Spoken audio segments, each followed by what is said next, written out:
Bom dia e bem-vindos ao nosso WhatsApp. No programa de hoje abrimos as portas do nosso consultório médico para acabarmos de vez com os mitos relacionados com a nossa saúde. O mito que vem é sobre escovar os dentes logo após comer é sempre o ideal. Isto é um mito. Porquê? Porque muitas vezes quando nós comemos, e especialmente se forem alimentos ácidos, o esmalte do dente, que é um mineral, está fragilizado. Então, se nós vamos escovar logo de imediato os dentes, corremos o risco de estar a ter um desgaste mais acentuado do dente pela escovagem, até a própria pasta de dentes, que tem um efeito também de polimento, porque tem partículas que ajudam a manter os dentes mais brilhantes.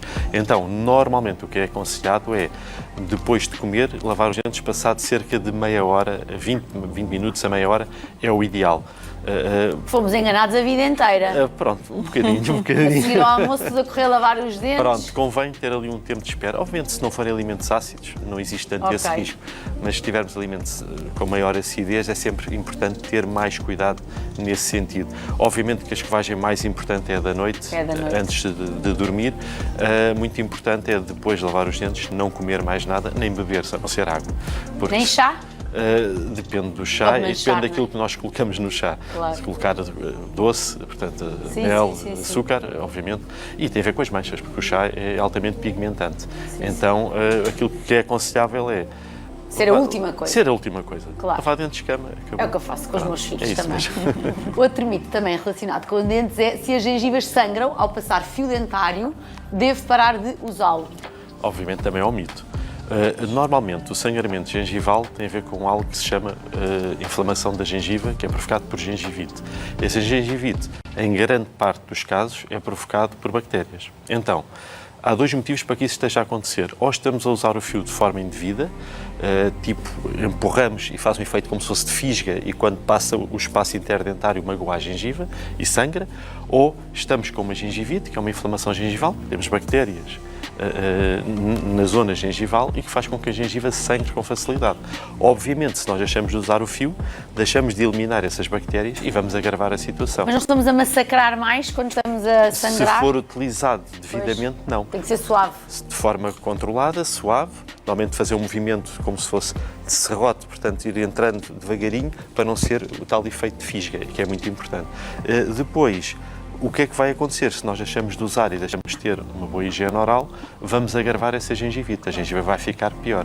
Daí também ser muito importante fazer uma higiene oral a cada 6 meses no médico dentista, para quê? Para zerar, não é? E para aquilo que nós não conseguimos limpar no dia-a-dia, na clínica, a ser possível fazer, é muito importante.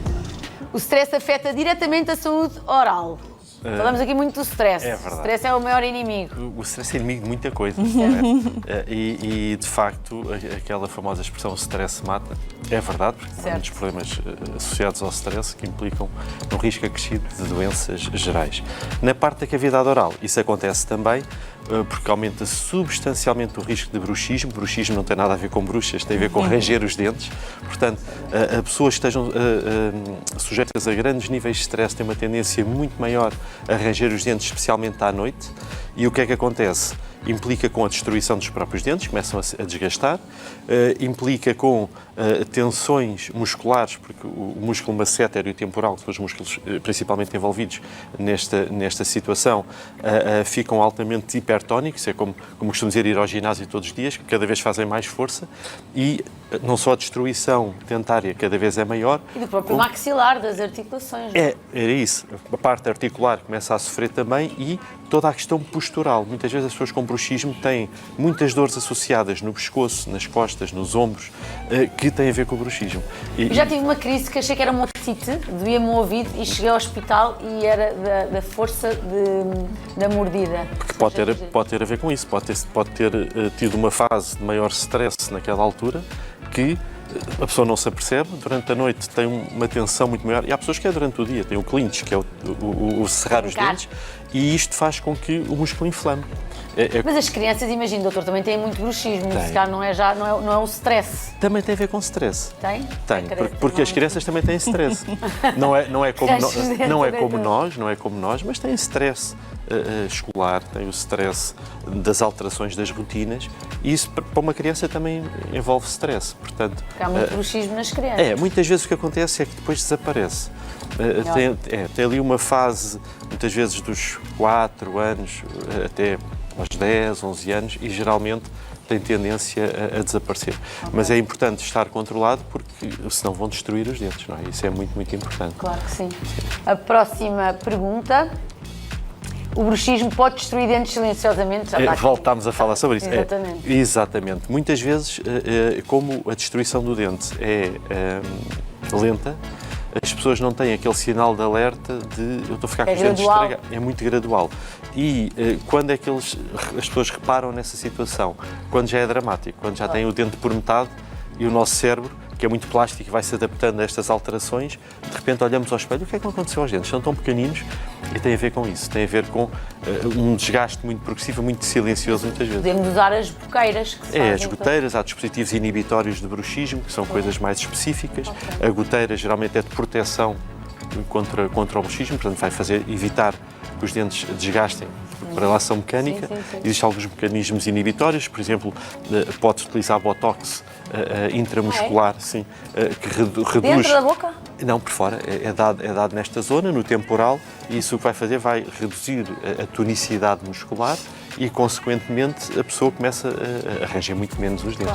Se sofre de bruxismo, tem que ter atenção. Não sabíamos todos estes contornos. É preciso ter muita atenção. Tem que ter muita atenção. Seguimos. O branqueamento dentário prejudica os dentes? É assim, é um mito ou pode ser uma verdade. E vou explicar porquê. Se forem utilizados produtos de qualidade, com as concentrações máximas permitidas por lei, muitas vezes não acontece, infelizmente, é seguro, não danifica os dentes. Se forem concentrações acima, neste caso, peróxido de hidrogênio acima de 6%, que é o que é permitido por lei. Há estudos que provam que acima de 25% destrói a estrutura de esmalte. E haviam produtos até 45%. Portanto, isso efetivamente destrói os dentes. Mas o que é utilizado e de forma legal, segura, até 6% de peróxido de hidrogênio, não tem qualquer dano no dente, isso há muitos estudos. Mas esses fazemos em ambiente de consulta? De consultório. Okay. E depois existem branqueamentos feitos em casa, que é com peróxido de carbamida, em que o limite máximo permitido é 16,5%, que também é perfeitamente inócuo. Okay. O que pode acontecer, a pessoa durante o branqueamento pode ter alguma sensibilidade, que depois é transitória e desaparece. Muito importante também informar que os branqueamentos, por lei, são limitados aos médicos, dentistas, estomatologistas e tudo aquilo que se vende fora do âmbito de uma clínica dentária ou não funciona, porque os produtos que usa não têm efeito de branqueamento, ou fazem branqueamento, por exemplo, pastas por um efeito de abrasão, o dente fica mais polido, mais brilhante e fica com um aspecto mais branco, ou muitas vezes são produtos que até são proibidos. E há muitas coisas na internet, as pessoas hoje em dia... manchas, ou seja, é pior... E podem estragar os dentes, e as pessoas hoje em dia há muita... a internet que promete dentes lindos, promete coisas fantásticas, maravilhosas. Os antes e depois é tramado porque ficamos colados nas transformações. Mas que depois, na realidade, aquilo não acontece. Portanto, é preciso ter muito Muita cuidado. atenção. Mas sim, o branqueamento dentário é inócuo, não faz mal, desde que seja dentro destes parâmetros que eu referi.